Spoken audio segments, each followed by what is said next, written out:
the Around the NFL podcast. Has trouble with clock management. From the Chris Wesley podcast studio, it's Around the NFL. I'm Dan Hanzus. I have some heroes with me. Gregg Rosenthal, Colleen Wolfe. Mark Zessler has come down with a case of Geno-itis, so he won't be making it in this afternoon. But, Gregg, I want to tell you something. Yes. Class act right here. I am. I'm magnanimous. I'm the Zeuser. You know, that's what Tugboat does. And so humble. You're into your fourth person right now. I am. I have another name that How I'm many walls breaking have we in broken? on the Power Rankings podcast. Colleen knows. I'm taking it from the New York Post, what they used to call Alec Baldwin, the Bloviator. The Bloviator is going to say, good job, Greggy. You deserve the moment that you got on Monday with Geno Smith, and I know you talked about it at length on the Monday night recap. I was told by a Sparrow it was 37 minutes long. Wow. But you know what? I mean, That's the Sparrow fine, too. could just be like, look at your phone. Yeah. The Sparrow has Geno-itis. Monday Night Football, we're not just going to do recaps. We're going to add a little extra. I love it. It was mostly Geno. I love it. You deserve that. You should have went 6 hours because God knows that's probably the last time you're going to have a moment like that. So enjoy it. Wait, that doesn't feel magnanimous. Well, you know, I'm just also being real. That was a nice time for Geno. Maybe when he went 4 of 8 for 47 yards with no points in the second half, maybe that wasn't worth the celebration. But obviously he played very well overall, and that was a big payoff for you on the Geno coaster. Look at what you're trying to do here. They only had 7 drives. They had multiple first downs on literally all of them until that last 3 and out where they got a case of Pete Carolitis. Got a little too conservative at the end. The quote that also, again, the Bloviator's being magnanimous here. Great quote by Geno at the end of the game when he was speaking to ESPN. They wrote me off. I ain't right back, though. That's the problem. I ain't right back. Let's go. It's a good line. That's right. It's a good line. And he said after, in the press conference, they asked about it, and he said, that's off the dome right there. That's straight bars right there. And did you see He the says NFL's? freestyling.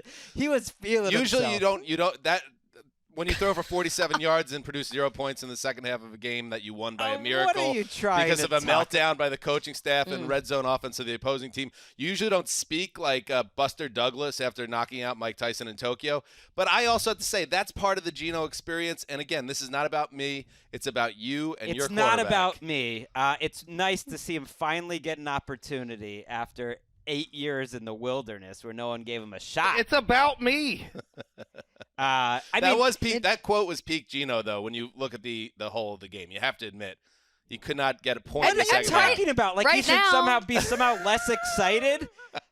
He's the banner on NFL's Twitter handle? Yes, That's and amazing. it says "Left on Red" by Geno Smith. Oh, I mean, because it wasn't just them winning the game. He played fantastic. Well, he sort of wrote me off.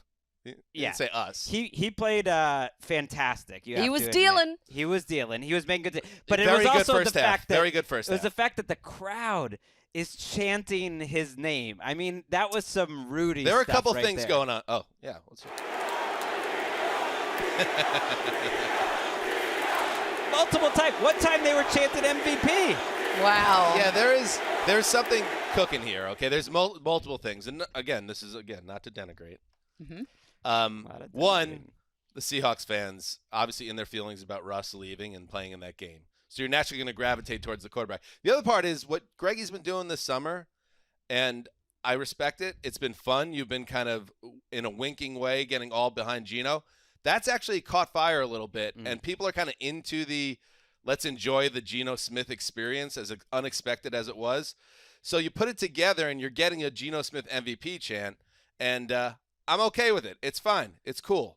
Did you get chills at Did any you point enjoy it? watching and hearing the Geno chants? I was Because doing the Channel what a moment. 5 in the UK coverage for the first time. It was the first game I got to do sitting next to Maurice Jones-Drew, and he could not have been more annoyed with me throughout the process. Like he thought it was like some sort of bit early. Yes, Justin. Who you guys That's root who for? I grew up for. Now I'm just a professional. I actually You stop it. I root for all 31 teams are equal, but then there's Geno Smith. That's like my one. we need to true get- team. I almost got up and walked off this set. I don't. Wait a second. Wait a second. Yeah. The second part of it is great, but can I hear the first part of that again? Wait, what was it? Who you guys That's root who for? I grew up for. Now I'm just a professional. I actually can stop it. I root for all 31 teams that are equal. Did he call you out for being a Pats fan? And you Yes. said that's who I used to root for growing up, but now I'm professional? It was a joke. What is You sit on a throne of lies. What is that about? Don't be that guy. That's Zeuser in the morning right there, How can figuring you that not out. understand that? this entire thing is a joke when I said I'm a fan of one well, team no, and that's that Geno part was Smith. the joke. I think No, you're the trying. whole- I the think whole you're. thing. Listen, I've been on this beat. You've been trying to recraft your narrative a little bit. No, I admitted it. It's because I'm sitting next to, at that time, another Pats fan in Caleb Burton. But you got to enjoy these moments. Absolutely. And that's why I think it was nice to see Geno enjoying the moment with the fist pumps and going crazy. And it was nice to see Pete Carroll enjoying the moment. After the game, Pete Carroll said something that I thought was so telling. He said, "Tonight you saw our system. Our system succeeded." And that's like a little bit of a dig on Russell Wilson, certainly. It's a little bit of the reason why he likes Geno Smith. But it's also the reason why I think Geno's done really well in PFF grading over the last 3 years. And this is getting a little wonky. But I think Geno Smith right now is like a very much a do what the coaches ask him to do quarterback. Make the right reads, play very conservative for the most part, do what he's told, hold the ball and take a sack if you're going to, and that's it. Like 1, 2, 3, play smart, like don't make mistakes. That's sort of who he is at this moment, and Pete Carroll loves This is your moment. I'm not taking it away. But I could also say I've watched a lot of Geno Smith football. Enjoy. He was this 23 week. years old and 22 years old. Just enjoy this week because that version that you saw in the second half and his limited snaps, admittedly, where he doesn't feel pressure, where he can't move the ball, can't move an offense. This is not They a had story that's 7 going to end drives well. in the entire game, and they moved it more than 50 yards and more than half. And by of the them. way, what do you want? last week when I said my sandwich prop was that the Seahawks will have a top 5 pick, I was told by you, Gregg, that it wasn't hanging onions at all. So now you're going the other way and saying that you're in. I am in. I picked them to go about 9-8. You said that was a bad sandwich prop because it wasn't gutsy enough. Well, because in Vegas, I disagree with it, but in Vegas they have the second or third lowest number. So you're with the commoners. Greg, you should have your moment. I think you should bask in it.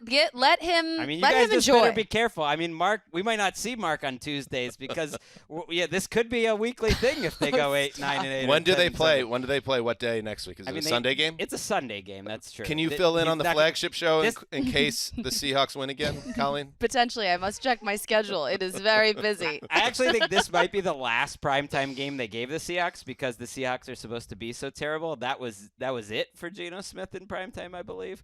They play the Niners. There'll be a lot of Sundays next week. When do they play the Niners? 1 o'clock Sunday. And they got the Niners again in prime time. Or 4 o'clock. Well, in week 15, so we got to pick Ooh. we'll have to pick up that date potentially as well. Anyway, here we go. Good show today. You had your moment, and you deserved it, and you got it. And I just moved out of the way and gave it to you. Don't worry about 4 of 8 for 47 yards in the first half. Second half, you're don't not worry moving about out it. of the way. It has nothing to do with that. Because that's not what it's about. It's all those checkdowns in the first half and a couple busted coverages. You and Mark were stewing at home. You could see. You just tweeted out like, "I'm so out on the Broncos because they let you down." So I bad." am out on the Broncos, and it's sure I don't need Geno to have a moment like that, but again, I gave it to you. You didn't give it to me. It's more the crowd in Seattle gave it to me. Geno gave it to me. I wish I could have stepped up in such a big career moment like Geno did last night. I was a mess on that podcast afterwards. I didn't know what I was talking about. The Broncos, it was a no. total Blinded mess. by Geno. You think you were a mess. The Broncos were a mess in week 1. And I was mad. More than Geno, I projected them as a big-time team. I had them at number 8 in the power ranks entering the season, and all that stuff feels naive after watching how their game operation and red zone and forget about the midfield stuff at the end of the game. I would be very nervous right now if I'm a Denver fan because that looked like a coach who was shook up and in the weeds in a big spot. Not a good way to start your career. Just a disaster at the end. Oof. Well, at least they didn't use those timeouts.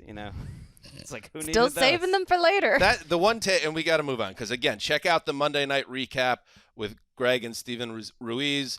But everyone, there was a hot take like, oh my God, I can't believe Nathaniel Hackett chose a 64-yard field goal over his new quarterback that just signed a huge deal. Nah, bro, that's not what happened. the guy was shook. He got caught up in the moment and kind of blew the time, and Wilson didn't help him either. So I don't think he chose a 64-yard field goal. I think he got caught up in the moment and got a little lost with the clock, and then that's the only thing that was left to present itself. And he was also saying that he didn't really trust his offense, essentially, because of all of the issues that they had in the red zone. Russ saying after the game, I believe in everything, too, was just funny. I believe in everything. Didn't he almost say go Hawks at the end? I believe in the decision. I believe in everything. And I actually kind of believe that Russell Wilson literally believes in Also, everything. he was in a tuxedo almost, and I felt really, really terrible for him in that moment. Coming up on today's show, yes, that was the final game of Week 1. We will kind of put a bow on Week 1 while looking forward to what's to come with a new segment we call, and for love of our UK and surrounding territory listeners, Color Me Intrigued. Color with an O-U-R. Yep. There we go. That's a little shout out. We took down some of the prices of the tickets for the London show. Oh, I heard. It's because we love our friends in London. We'll be there in a week and a half, Greggy? That's crazy. Is that true? Yeah, 2.5 weeks. Wait, 2.5 really? weeks. 2.5 weeks. Truth. Yeah, I'm also so excited to go. I can't wait to go to London. We're going to get you there. It's not too late. Maybe next year. Oh. You don't make us sad. We would love you there. I'm really high. Whoa! All right, before that was a drop. Before we get to Color Me Intrigued, when did I even say that? And a Thursday night football preview, maybe the best Thursday night of the game of the year. Although I haven't looked at the next schedule, but so far I think it is. It's really good. Chargers at Chiefs in Arrowhead. Let's get caught up on some news. We got 3 timeouts, E. I might use one right here, E. Let's use one. Let's talk about this one.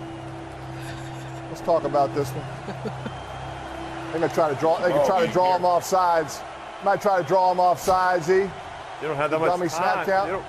You don't want to waste that much time, I don't think. Yeah, I wish you could see Peyton Manning just calling timeout the entire time. Oh. Yes, that's from the Manning cast at the moment where the Broncos let it all fall apart at midfield. Yeah, that was great theater there. I only saw it this morning. But, yeah, Manning almost reaching through the camera, trying to implore and help Nathaniel Hackett. And let's face it, Russell Wilson, too. Somebody's got to sense the moment. I got to say this, Connie and Greggy. I have, as a fan, I love the Manning cast, but I feel like ESPN kind of galaxy brain this one. Yeah. And now you have Aikman and Buck, and I know we've talked about this, but now it actually happened. Aikman and Buck are tremendous, arguably the best. And it's not so easy to switch away from them because they are the definition to me of a big game crew that I want to be calling a big game. It kind of puts you in a tough situation there as a fan. I didn't like to be in that situation. It was much easier last year to pick the Manning cast and enjoy it. But right. then Leave it at that. You could piece that together no however matter you what want. I was doing, I felt like I was missing out on something. So I had FOMO if I was on the Manning cast. I had FOMO if I was listening to Troy and Joe. I didn't know what to do. And then I ended up just missing parts of the game because I kept switching back and forth. It's not a great depend on the quality of the thing. game. That was a great game, you have to admit. Very the fun, energy, yes. it felt like almost like as great a big as energy as a week 1 game could be. That's a Troy and a Joe game. If we get a week 9 kind of stinker, then you maybe switch over to the Manning cast. Did Pete really say that was a victory for our system? He said they recovered 2 fumbles at the 1-yard line. Yeah. That's how the system works. He might even say punch outs. I would guess he was talking about the offense. I don't know, but they very much are a bend but don't break defense that tries to force field goals, not touchdowns, and make big plays and win the turnover. I don't like to battle. play this game, but that is what they're about. I don't like to play this game. Oh my God, Gregg. This is his day. Yeah, I don't like to play this game, but if these two teams play 10 times, the Broncos win that 8 times, right? They have to. You're doing the 8, right? The least amount of allowing this to be the day. You're just making excuses. Yeah, but listen, you got 38 minutes on Monday night. Somebody's got to come and push back. I said Mark couldn't get out of bed. I have to do it. Where's Mark? I said 20 minutes into that, as I'm just searching somewhere for a coherent point, and my brain is completely mush. I did say say to Steven. I am laughing sometimes when you're talking, Steven, because this is absolutely the most indulgent thing I've ever done as a member of the NFL meeting. Like, I know it. This is like where it all starts going downhill. I'm jumping the shark. Greg, an excellent point by you and a great article on the site. This is a good app for the bot. Yeah. All right, let's get into it. Let's get you caught up with some injury stuff going on. We'll start in Dallas, where Dak Prescott. All right, we know what happened. Late in that disaster opener against the Bucs, Prescott hit his hand, collided with Shaq Barrett, sustained a fractured thumb.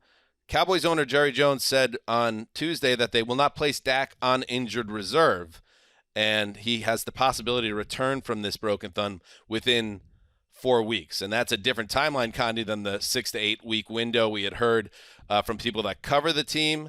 But he underwent surgery on the thumb, and they think he'll be back in a month. Let's see. They're going to need him because I think they're going to be lost without him. Right. So if he is back in a month, which I think I heard someone say, I don't know if it was on our network or what, but someone said that Dak is known as a great healer, which I didn't realize that was something that you could be really good at. Like, you could be better at healing. We heard that about Russell Wilson other last people. year. And exactly. Yeah. I remember Similarly, he missed a great 4 healer. games. And then didn't play well when he returned. So now that was for mallet finger. That's what Russell Wilson had. That's a little bit different. I also have experience with mallet finger Look at after you with Kurt the Warner finger stuff. Yeah. broke my finger. So it's all about the tendons, Do you know. want to But clarify how he broke your finger? Because that could be taken different ways that people don't know the background. right. So at training camp, Kurt Warner threw me a pass Rogue spiral. on on a post route, Right. and I caught it. Broke my finger. Kept my nails. None It of my wasn't nails like broke. he didn't like how you did a transition or Hands something. catch Yeah. it. I think it was a beautiful catch. Yeah, I pointed the ball. It was great. Anyway, Dak is obviously, that's a little different with the thumb and the ligament there. But if he only does miss 4 games, this is important because when you look at the schedule, they have the Bengals this week, then the Giants, then the Commanders, and then the Rams. But if he only missed those 4, he would be back in time for the Eagles on October 16th. But still, this is like 3 division games that are right there. And obviously every other team in the division aside from the Cowboys won week 1. So things are already a little dicey for the Cowboys. So This they definitely has got 1 need him and back. 4 written all over it to me. And then you bring back a quarterback who likely will be far less than 100% without a lot of practice reps. And then you get the Eagles, who, by the way, are in the driver's seat, Connie. We talked about it on the Power Ranking show today, which you check out. Even more so, they are in the driver's seat now in the NFC East. Greg, let's hope Dak comes back and balls out, because I've always said that I like when the Cowboys are interesting. It makes the league more fun. But this starts to get the whiff of one of those Cowboys seasons, and you know what I'm talking about. Right. The season last time Dak was hurt, the initial prognosis from our guy Ian Rappaport was week 8 and week 10, and that was after the surgery. I don't want to source guess here. All I'm just saying is I think that information comes from good places, kind of like a reasonable medical outline. You know what I mean? And then it's like Dak Prescott. Who knows if he goes to Jerry and be like, I can get back, it's like... Or Jerry goes to him. Right. It's like, Jerry, you will be back for the Eagles game. Jerry has been a very unreliable narrator when it comes to his own players in basically every way, but especially with injury timelines. And I think it should be pointed out, it got a little lost in that game, that was the worst game I've ever seen Dak Prescott play. He was terrible. He was so bad before he got hurt. So it's like... Okay, Dak Prescott's going to return. I'm not expecting that Dak Prescott would struggle that much all year, but some of the factors that contributed to him struggling, and the fact that in the second half of last season, I would say, was the worst I've ever seen Dak Prescott play in his entire career, reminds me a little bit of how I was talking about Russell Wilson coming into last year, because he struggled down the stretch the year before. I wanted to see, like, okay, is Dak going to be back to normal this year? Because he really wasn't Dak. And then you start out that way. You have the injury. I mean, all these games are going to be tough to win. Sure, it could be 1-4, but it could easily be 0-6. You know what I mean? And the season could just be And their left over at guard that is going to point. miss some time too, 2 to 4 weeks. So that offensive line was already shaky, and now maybe more so. And defense looks good. the last time Dak sustained a serious injury, you at least had Andy Dalton there, who's a very good backup quarterback. Cooper Rush, yeah, it's a tough situation for the Cowboys. Cooper Rush has so little respect league-wide, and somewhat from the Cowboys, that he was literally cut a week ago so that the Cowboys could carry only one quarterback on their roster, put him on the practice squad. They knew no one was going to sign him. They were just like, okay, can you do this for us? Can you hook us up, Cooper? It's just hard to believe. One last thing real quick, that this was the number 1 scoring offense last year, like in the Super Bowl era. Spend that cap space. Go get Jimmy. Just do it. In other rosy injury return projection news, NFL Network's Tom Pelissero reports that T.J. Watt, the reigning Defensive Player of the Year, is believed to not require surgery on that torn pec and could return before the end of October. Gregg, and for the power rankings this week, the Steelers are very difficult for me to figure out where to slot them because that was a big division win, but the offense was underwhelming. And then if you take out Watt for any amount of times, you kind of see the Steelers as a middle-of-the-pack team. This at least gives you hope that he could come back and anchor that defense because he's kind of the straw that stirs the drink. That was spoon that stirs the drink, so that was the hesitation, but it is indeed straw. Unlike the straw that broke the camel's back. Different straw, different type, different thing altogether. Spoons could do it too, I guess. Yeah. It's sad because he's in the middle of a run like his brother used to have. The 3 defensive players. Oh, don't put that on him. Oof. I'm just saying that the 3 defensive player of the year in a row. I would say this. T.J. Watt could have been Defensive Player of the Year in any of the last 3 years. He did win it one time. And it's sad to see. They're not totally done, but I thought they were a little thin in terms of their pass rush, their edge pass rush, even with him there. I mean, they've got maybe the best pass rusher in the league, but after that, Alex Highsmith, okay, they didn't feel that good about their edge rush, so they actually sent some draft picks to Denver. And picked up someone there, like that they're going to feel. Jameer Jones. Jameer Jones is not who I'm thinking of. I don't know why I'm blanking. Oh, Malik Reed. Malik Reed, who I always liked in Denver, and now they're happy they made that trade. But the reason they made that trade is because they didn't feel good about the position, and so that's definitely something you think of when you think of the Steelers, and they're not going to have in the next few weeks. Let's go through the remaining kind of big injuries hanging out there before we get to our final thoughts on week 1. Elijah Mitchell, the running back for the Niners. A lot of people thought a big year could be coming from him, but now a big roadblock. He'll miss up to 8 weeks, according to sources. He has a sprained MCL. Mac Jones, better news. He had the x-rays on the back after the loss to the Dolphins. It's believed to be back spasms, and there's a thought that he could play against the Pittsburgh Steelers in week 2 without T.J. Watt, so that at least gives him a chance, you would think. And finally, not so good news on Jamal Adams, who's dealt with injuries the last couple of years, really since coming over from the Jets to Seattle in that blockbuster trade. Early in Monday night's game, he suffered a tendon injury connected to his knee. It's believed, according to Mike Garafolo of NFL Network, to be a serious issue that will require surgery and likely end his year. It's a bummer. I know Jets fans have have mixed feelings about Jamal Adams, but nobody wanted to see his career get sidetracked by injuries, so this sucks. Yeah, it's in 2021 he was out with the shoulder surgery. In 2020 he missed time with the groin injury. I mean, it's just like finger issue, which is a serious issue for him. And he's so good when he's healthy, but now it's been kind of an issue just keeping him on the field. He was active in that game too. It was kind of a classic Jamal Adams game where a ball went off his helmet, which I feel like has happened to many times, a decent amount. And like Russell Wilson could have had a couple picks in that game. That was one of them. And their defense, to me, was totally built around him and Quandre Diggs, because you have all these second-year cornerbacks and rookie cornerbacks around them that look a little shaky, but you're using your 2 safeties in such a mature, sort of versatile way, and now you don't have it. That's a problem. And I think Elijah Mitchell's a pretty big problem, too. They're going to ask Debo. Debo was their leading rusher. Debo and Trey Lance. He's going to get all that contract. The slack, yep. They have these different stipulations, these clauses. Also, Trey Lance is going to do a lot of running. Grab Jeff Wilson in your fantasy leagues. Wait, well, I didn't. I'm sorry. Did you guys hear, What's?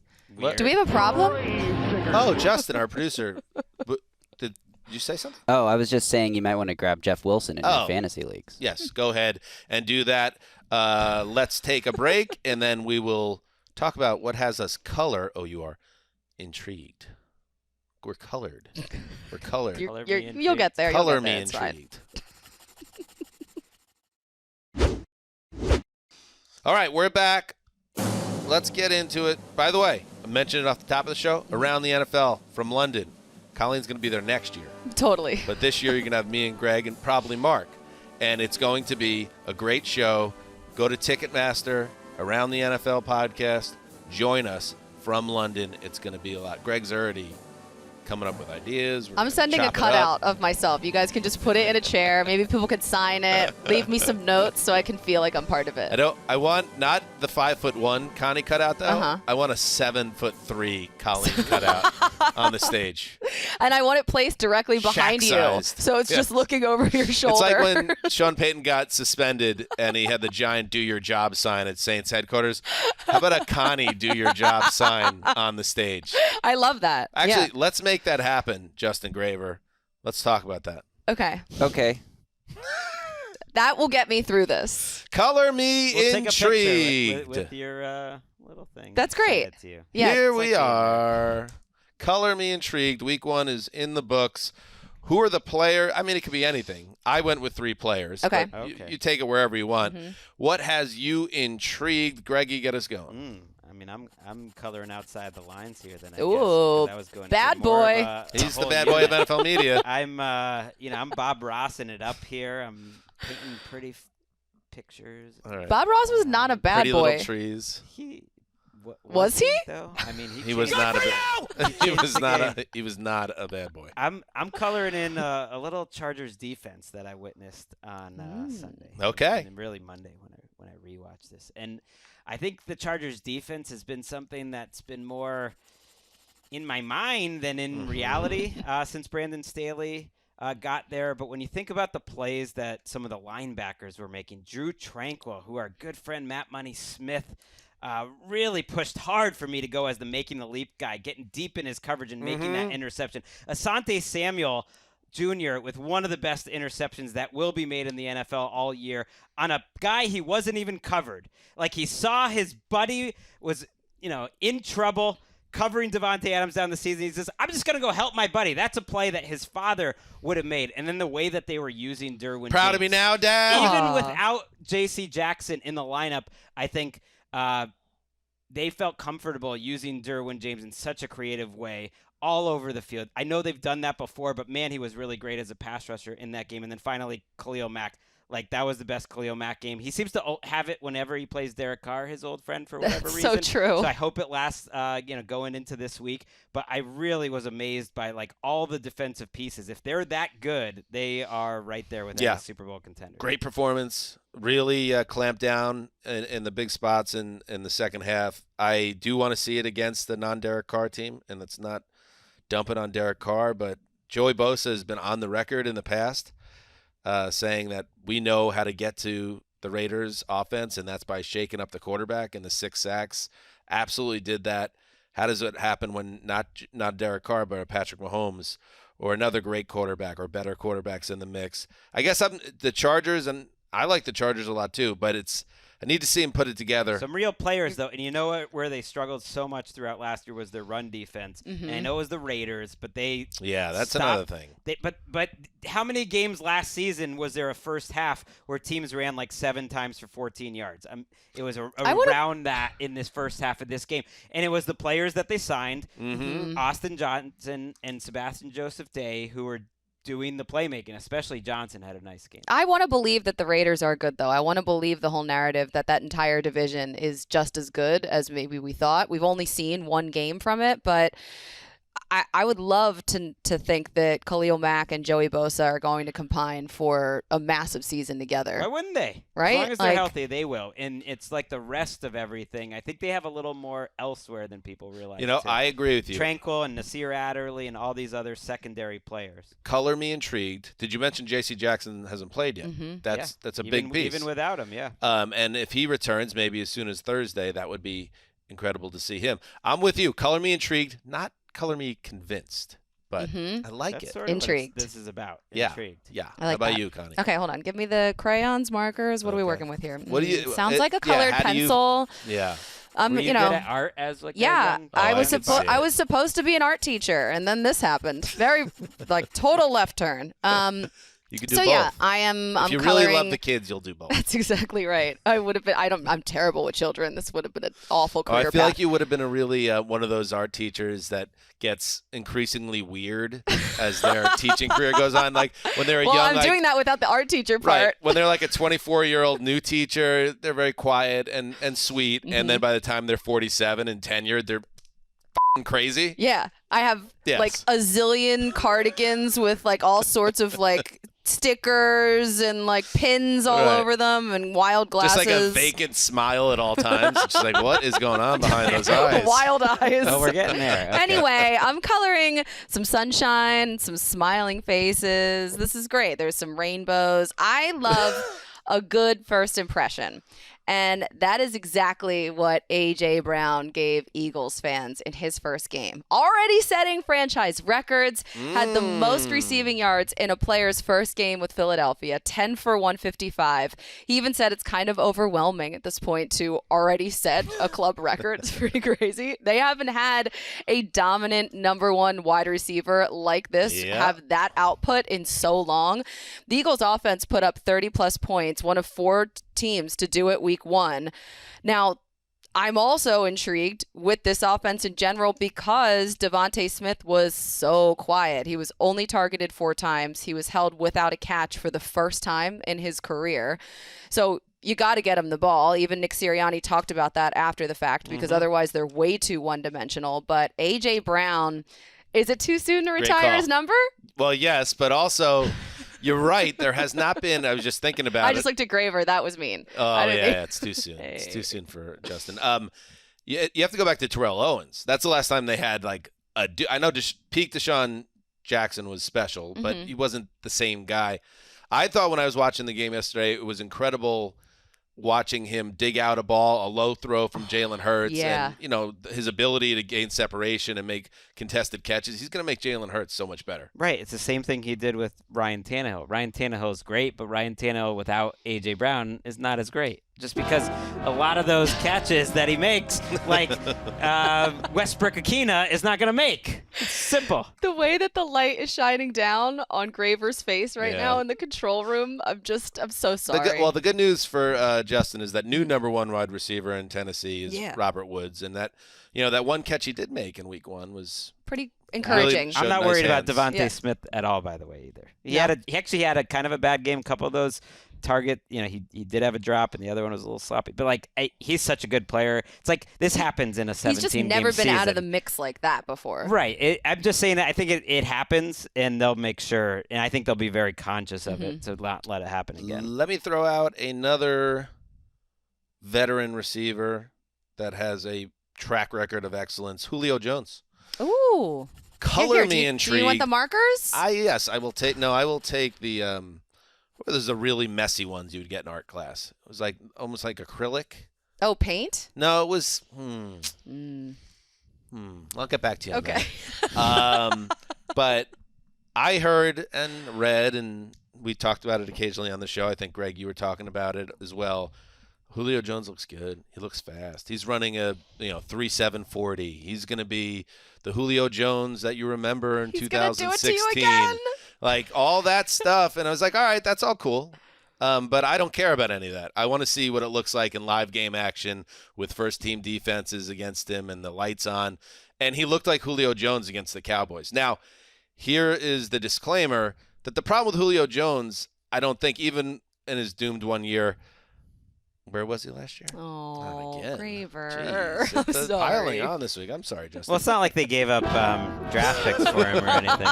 Like, he was never right physically, and that will continue to be a concern because there's going to be a idea now that you saw him great on Sunday Night Football in week 1. You'd be like, that's who he is now. He's back, and that's what you're going to get for 4 months, and he's going to have 1,400 yards receiving.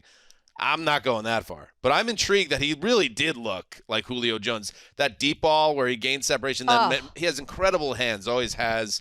And in general, you look at who his quarterback is, you look at Chris Godwin's injury, and how that's going to clear up more targets for him to find a role in this offense immediately.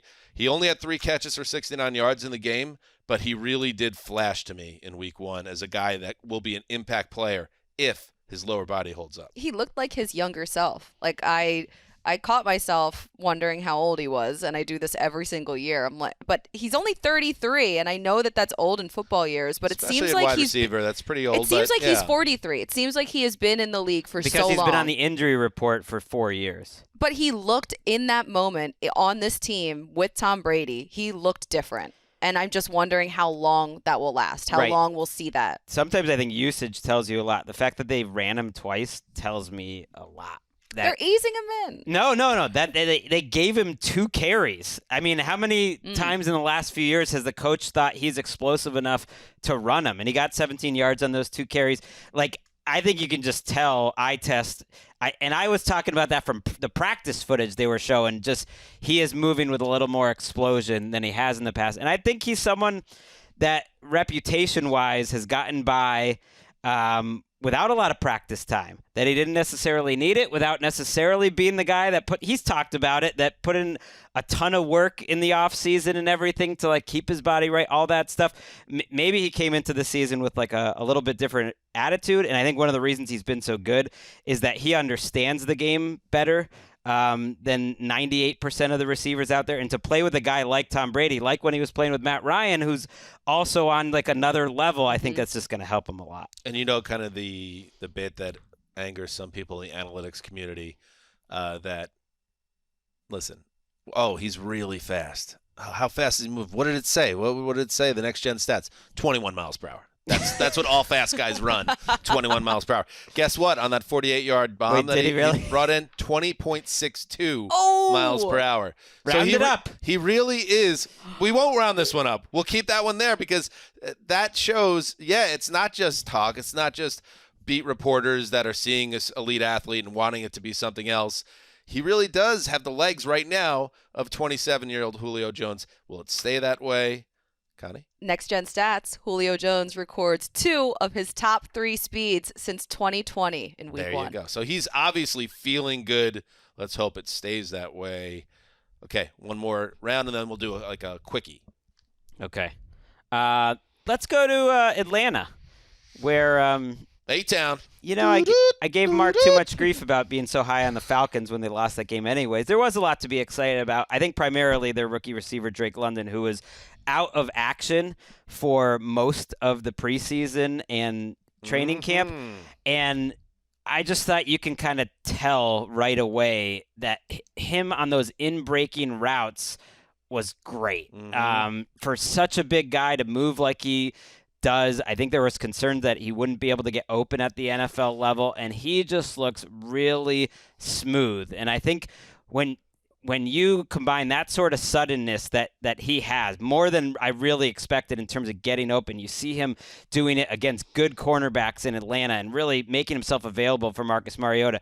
You suddenly combine that with Mariota and Cordarrelle Patterson, who to me are, even though Mariota's not a perfect quarterback, can do a lot of different things, and they were leaning into him as an option quarterback and a running quarterback, which they didn't do enough of in Tennessee, and then Kyle Pitts. It's a lot for Arthur Smith to play with. I think the Falcons' offense... Moratorium on bringing up Tennessee's shortcomings. Color me intrigued. That's a great one. Where did Arthur Smith, where did he come from? Oh, no, stop.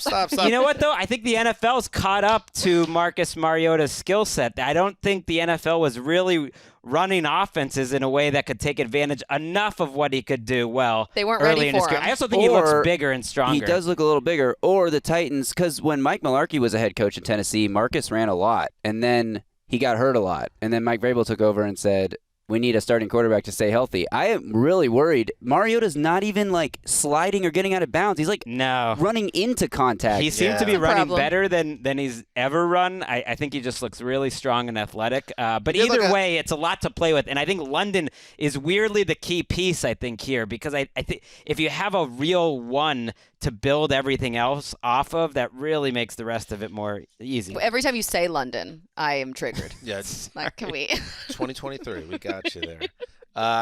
Mariota does look like a beefy, thick boy right now. I think I hope he could absorb the punishment. I think a lot of people definitely hit the weight room. Looks beefy. He does, but he looks fast too. He looks faster. My takeaways, and I thought this could be possible, and we talked about it like what Weish had told us entering the season, that maybe he was in position to surprise some people because he was just kind of in the shadows here. Cordarrelle Patterson, the fact that he looks exactly like the guy that, really did things on offense last year. What you said with London, Kyle Pitts was quiet in week 1, but there are things here. Now, I'm intrigued as well, Greg. A little cold water. Mariota also blew that game. And with the fumble inside the 10 when they were about to go up 30-10, I believe, in the fourth quarter.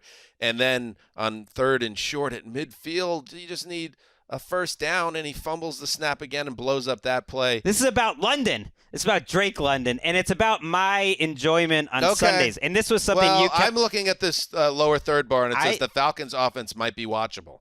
I am just saying they are going to be watchable. This was something we went back and forth actually last year. I kept saying, you know what? On the right week, the Falcons' offense is kind of watchable. No, that was wrong. But here's why, though, because Arthur Smith, I think, was in his bag and kind of making it happen, and now he's in it, and he's got a few more pieces that make sense. But you can't retroactively get that take and say that was right last year, too. That was where I was coming from, though, that it was the beginning of something. It was Patterson, it was Pitts, and it was Arthur Smith, and now you add a couple Listen, more we can write their obituary at this point. We can write them off. I saw that. Did you see that? Yeah. That's pretty good. Bury us again. We'll get back to work. He is fired up, and I love it. If they could go 3-14, if they're fun to watch, that's all I care about. This is way better than the Geno quote to me. You buried us in May. Bury us again. We don't care. We'll get back to work. Arthur Smith. So good. Artie Smith is not a guy that strikes you as a guy that's going to drop a hammer quote like that. And I'll give him a little pop for that. Yeah, that's why it was impressive. Loved it. All right, another one, Connie. That was the Colleen bot. All right, here we go. Give me my crayons and give me the purple one specifically. I have wacky Miss Wolf up to her old I gotta tricks. sharpen this for a second. Jeez, there we go. when is she gonna retire? Never. She's nuts. Okay. We talked about this a little bit on the Power Rankings podcast, which by the way will be in the ATN feed this week and this week alone. If you want to, listener, just check it out, see if you like it or not, and then if you do like it, it will be living on its own on the NFL Power Rankings feed wherever you get your podcast. And you can watch it as well. Absolutely. All sorts of things. You can interact NFL with Fast. it. If you've got the NFL channel on YouTube, Fast, streaming, forget it. We're there like so much. So we talked a little bit about this earlier on the Power Rankings pod, but color me intrigued. The Vikings. Oh, I am so intrigued by the Vikings. Now, I talked, I think, on this pod last week about my love for the Colts, and this is sort of my NFC version of that. Okay. That I have such hard eyes for the Vikings, and hard eyes, like Never the heard that hard eye emoji. Yeah. Oh, they said hard eyes. I did too. It wasn't that. I need to enunciate wasn't that hard more. to T? Yeah. Heart I have that eyes. issue. I kind of like hard eyes. I got hard eyes. Everybody. That made sense too to me. But go on. All right, so my hard eyes saw Kevin O'Connell, who in his head coaching debut called a great game. It was so balanced, and that was one of the knocks on this team. 28 runs, 32 passes, plus that sack, but still it was a clean game, no turnovers for the offense. Even when you look at Kirk Cousins, 8.2 yards per attempt.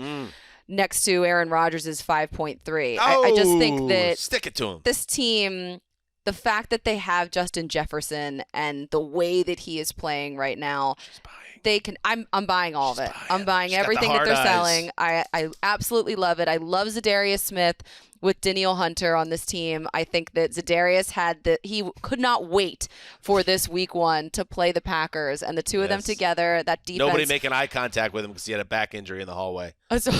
Take this. Look at me in the eyes, Rodgers. look at my marble countertop eyes. He had hard eyes. Hard. Anyway, that defense was absolutely abysmal last Great year, call. and it looks good now. This the craziest stat of week 1 I stumbled into on Twitter this morning was Mac Jones, who just finished his rookie year, 1 game into his second season, has had 4 games in his career where his defense gave up 7 or less points.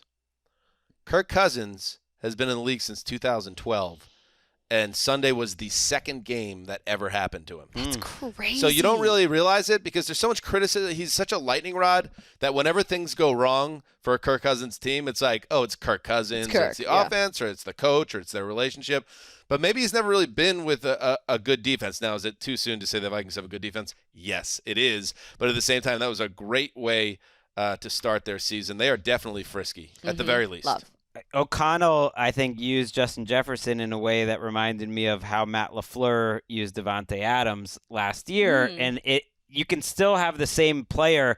And even though Jefferson was active last year, he wasn't maximized as much. LaFleur's genius, if you want to call it that, like more than anything, was he spent like all week just trying to scheme up new ways to get the right matchups for Devontae Adams. Like that was his focus every week because he knew that's his best player. That's where the defense is going to focus. And it seems to me that that's what O'Connell is doing, putting him in ways that they couldn't match up Jair Alexander, putting him in ways that you're going to get him open, and that the whole offense is about O'Connell thinking like, how can I just get Jefferson off, because there's kind of no answer for him when he's in the right matchup. Yeah. Jefferson, after one of his many big plays in that game, told the media afterwards, like, once he was running and caught the ball, he looked around, there was nobody around me. Oh, my God. And so there was a masterful scheme of They play the Eagles. a brilliant player. This And week. by the Good way, game. Good game. That's fun. That's a fun game. An Eagles team that gave up 35 against the Detroit Lions. So, And didn't draft Justin Jefferson, so. well, you got A.J. Brown. Right. You can process Jalen and Reagor move on. returns to Philadelphia as a Viking. Right. Listen, I could have had Patrick Mahomes, but I got Christian Hackenberg. Like, we could all go Oh my back God. and talk about what we have and don't have. Right. All right, one more for Zeuser. Color me intrigued. Old wacky Miss Wolfe down in classroom 6B. I was That's terrible right. at art. This is She's triggering nice. for me. I was like, the worst kid in the class and just wanted to like move on Could do from ink. when it was required. Cut paper is another good medium. Shh, come with me. I want to take you behind the velvet ropes. Come here. Shh. Come on. Shh, shh, shh, shh, shh. Look at that. Look at that little baby. Is 8 that pounds, Jesus? 7 ounces. Oh, I thought this was the kicker club. 8 pounds, 7 ounces. Innocent, filled with life and joy. Just a little baby. Tiny little baby. A rookie in life. Look how sweet he is. But, that looks like a strong leg he's got. I wonder if he could do something. Wonder if Cade York, the little baby boy at LSU,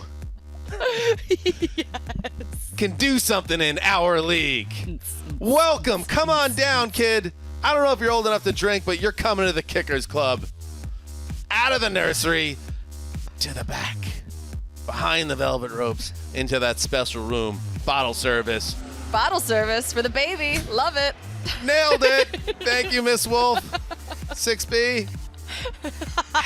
And I know, whatever, the Browns. YouTube or fast listeners, you got to check us out on video here Unbelievable because it is production blowing work. up in the club. The lights The are club flashing. is going off. The Cleveland Browns identified they needed to find a kicker they could trust. So they used a 4th-round pick on Cade York. And, again, I don't know why more teams don't do this. Evan McPherson was drafted by the Cincinnati Bengals, and they don't get to the Super Bowl without him. The Browns now used a premium draft pick, a mid-round draft pick, on a kicker who all he did in his first game ever was go 4 for 4, 2 of 2 on extra points, and a 58-yarder at the gun to beat Baker Mayfield. That's unbelievable. Color me intrigued on not just Cade York having a cannon for a right leg, but also on the league finally catching on that don't be just because Roberto Aguayo That's who I was just going to flopped say, for the damn Bucks it. 10 years ago or whatever. Like, this is a major aspect of a team.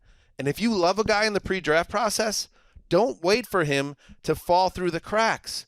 Go get him, because he might just turn an average team into a playoff team, which I think if the Browns end up going down that road, this kid could play a huge role in it. He's money. He was nails. His first NFL game, and that kick from 58 yards would have been good from 70 yards. I honestly think that. I think that was a kick. I wish it had the NBC SNF kicks thing. Do love that. It hit more than halfway up the net. It was smoked, and every one of his kicks was just nails. So hard eyes. Hard eyes, marble eyes for Cade York.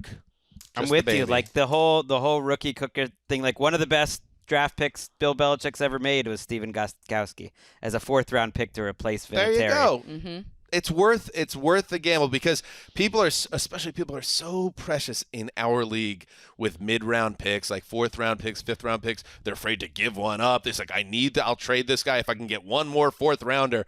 And then half these guys are cut by their second training camp. When you have a Cade, I don't know anything about Cade York in his college career at LSU. LSU star. He was going to be a baller in the NFL. It was Justin obvious. Imagine if the Titans had Cade York instead of Randy Bullock. They'd be 1-0. There you go. Right. And again, in the mustache that Cade York is sporting shows a lot of confidence. Yes, just because he's a kicker. If he's a star, he's a star, and he's a star, and the Browns might have a star at place kicker after years in the wilderness in that department. All right. Let's do a real quick one, and then we'll get to TNF. All right. Real Quickie. Color me intrigued. The Bears holder was called for unsportsmanlike for blotting the field with a towel. Yeah, that Color was me weak. intrigued. I By the rule book? don't understand it, and I think it's dumb. The penalty took the Bears out of field goal range instead of potentially putting 3 points in to cut the lead there. I don't know. So could he wipe the ball? You just can't. Listen, you can't do it. He could have, I guess, ball. done something with his hand. I mean, think about it. When there's snow on the Stupid. ground, you're brushing the snow out of the way, but you can't blot the field with a towel. The Patriots famously brought out that snow plow. I think. Won a game in unfair the snow. advantage, I guess. And by the way, Bears fans, don't get too upset about that because the rain is the same reason you won in Week 1. How about you, Greggy? Ooh, that's got to be sensitive. Where did you put them up to the power rankings? I moved them up from 32 to 25. Then you cave to the sheeple. What do you mean? That's a nice win. I'm just saying, if ever there was a win that was you can just throw that entire game out, that was it. Well, so that was just like a weather. I game. threw him a little bit of a bone, okay, but that's listen. I thought you might bury him. Keep him. No, it's a Dan Hanzus shout out. Thank you, Paul Rudd. He understands. You deserve some. He had to leave some room for like the Jets and stuff on the back end. Well, Color me intrigued just quickly by Juice, by Jarvis Landry, as one of the best free agent signings in the NFL. Another veteran that, to me, is just moving in a different way than he has in a few years, where he's always been on the injury report with back injuries or knee injuries and all that. My God. The sideline throw that Jameis Winston made to him was one of the best throws of the week. Jameis had some absolute gems in that game, but the way Landry's getting in and out of his breaks, and you know exactly where he's going to be, and even making plays after the catch like he used to, that receiver group is so much better, so fast, and he, to me, could be such a huge part of it. Yeah, same thing with Julio Jones. As long as they can keep him healthy, he's going to be a difference maker. They signed him for $3 million. That's going to end up being one of the best free agent moves. Great move by the Saints. And I will throw out, over in the NFC West, safety Talanoa Hufanga. Ooh. Did you guys happen to see Hufanga in action? I want to give the 49ers credit because I don't think they get enough. They are kind of a factory in pumping out defensive playmakers and guys that are ballers. And I know it's a little early to say this with Hufanga, but he's a safety. Against the Bears, he was everywhere. And I'm not usually the type of football fan that clocks like a safety doing things, but he was everywhere. He was all around the ball. He had 11 tackles, 9 were solo, 2 tackles for a loss, an interception. He was the highest graded defender against the Bears, and that 49ers team has some really good defenders that were making plays in that game as well. So, he's a second-year player, I believe, and if you add their ability to continue to create talent, that defense, which is an underrated defense also, by the way, they're going to be fine. That was a stupid game from the perspective of a 49ers fan because of the way the weather worked out. But that defense, at the very least, will be fine. Maybe the offense will be a work in progress, but Hufanga.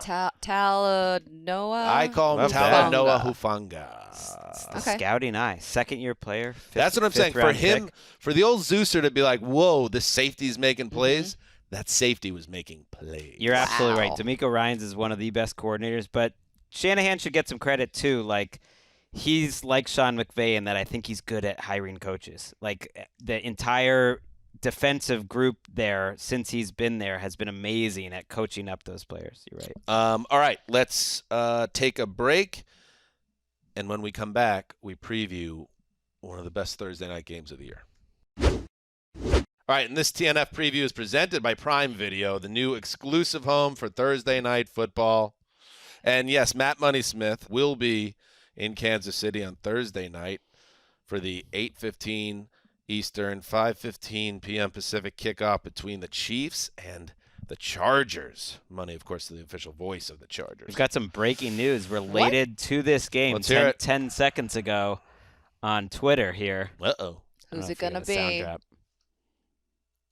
Is it J.C. Jackson related? Is it breaking news or developing news? I guess it's more developing news. Either way, Brandon Staley says that Keenan Allen's hamstring is going to take some time to heal. Be smart about it. I like it. Obviously, you weren't playing on a short week after he strained it on Sunday, but the Chargers want bigger things than 8-9 this year. Get that guy right. He's so important. But I they're going to put J.C. Jackson through a jog through, by the way. That's good. See from there, but that one's more up in the air. I thought the big takeaway as we get into this game, which is a big test for the Chargers. I already feel like I know what the Chiefs are now. The Chiefs are still badass. Mahomes is in line for a big year. That offense, as long as they stay healthy, are going to put up points, and they are the favorite in this division.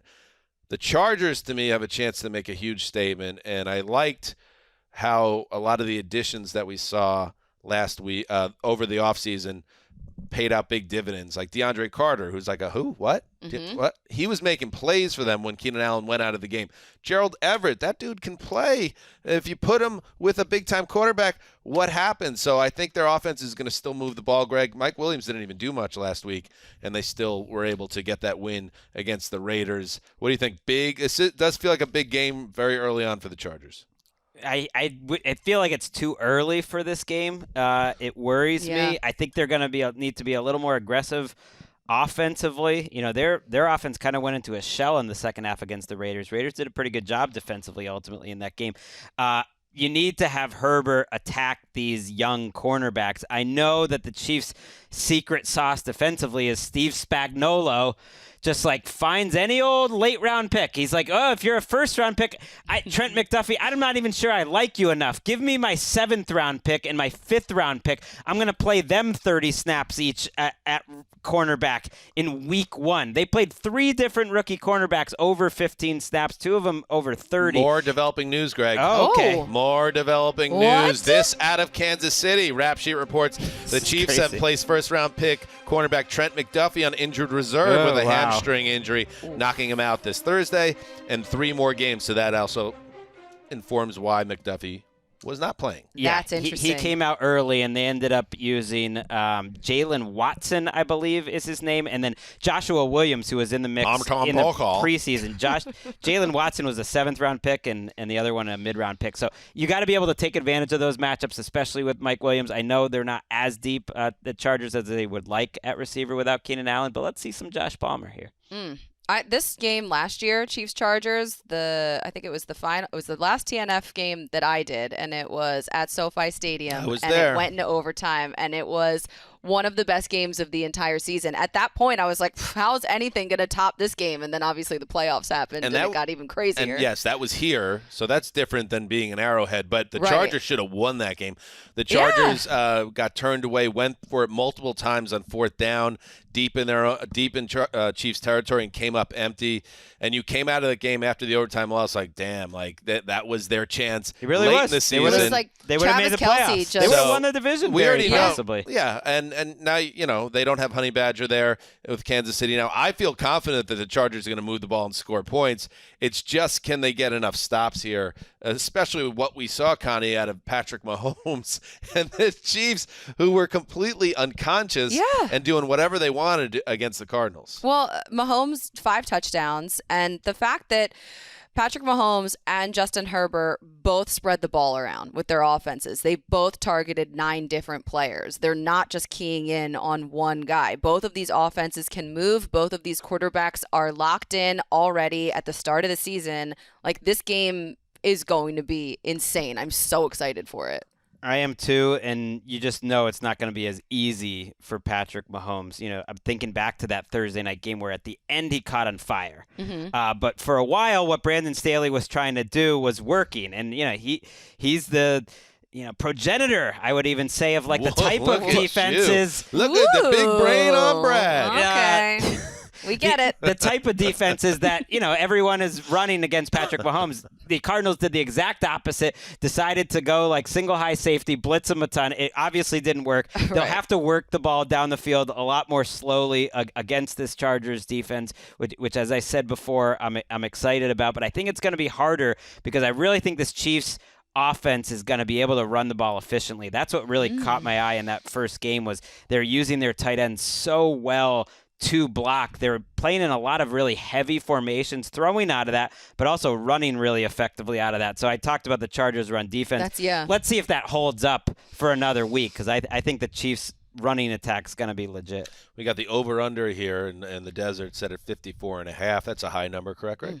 It's pretty high. And you have the Chiefs laying the wood, 4 points here. 4? Yeah, so that is, I even think with, our lock competition, I usually don't mess with Thursday night football because Thursday night football is weird. And a division game like this? But I really like And Justin Herbert's playing for one of these two teams that you would lock against? Come on. Don't the Chiefs got 6-0 written all over them to start the season right now? I know you don't want to put too much into week one.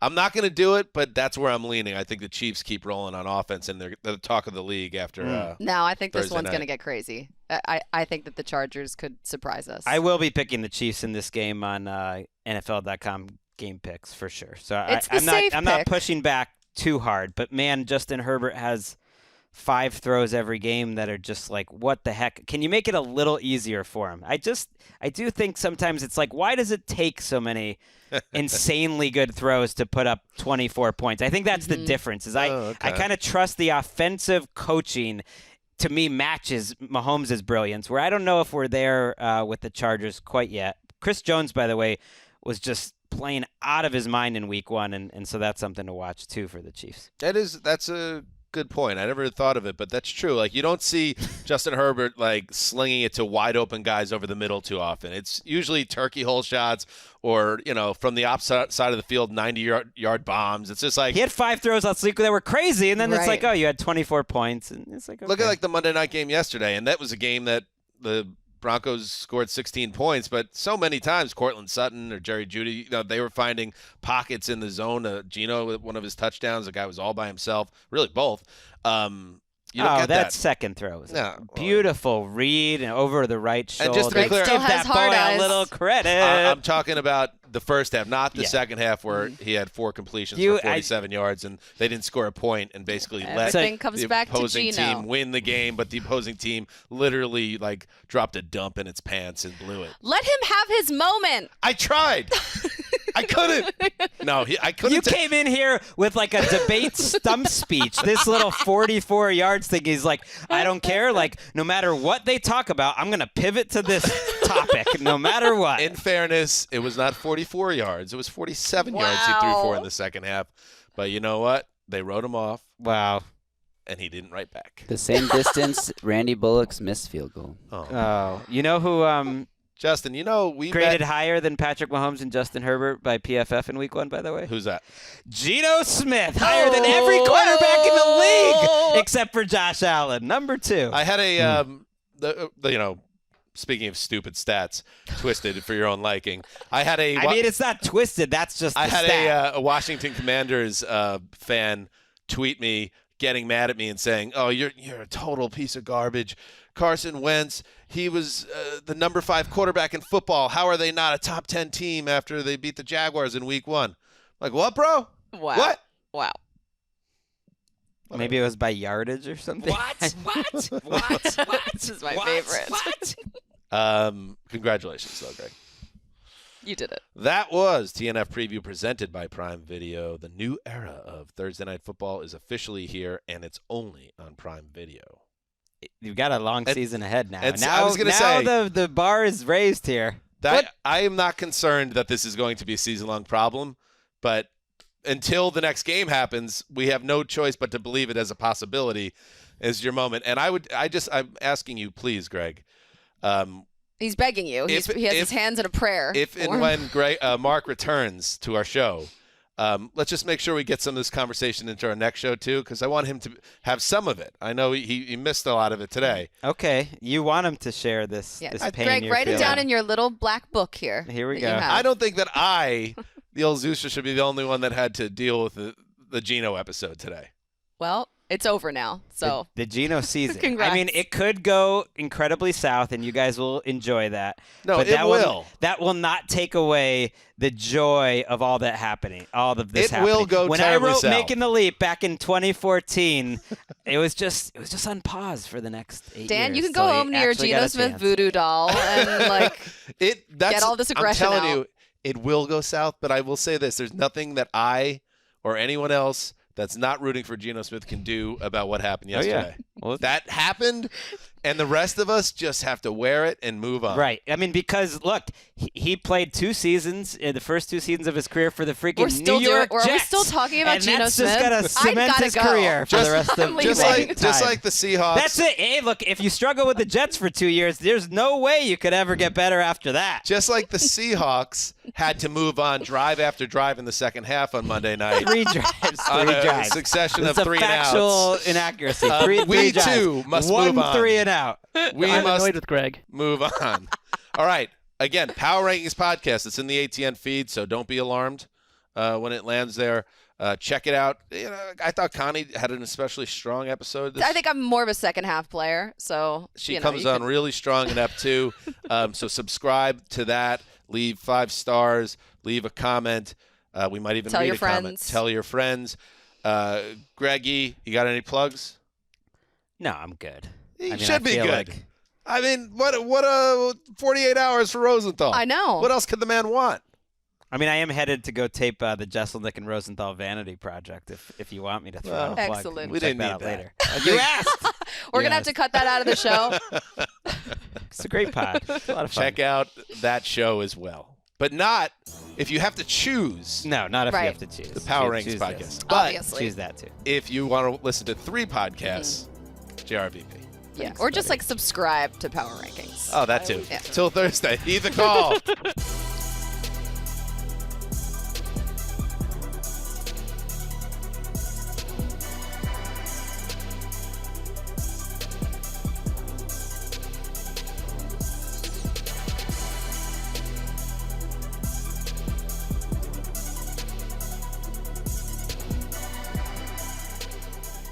I always return. Wait, can you? I want Because I'll Gregg to be hear interrupted. that. Can you put this on the screen? That's what you're laughing at. I Yeah. always return. I didn't. I always return.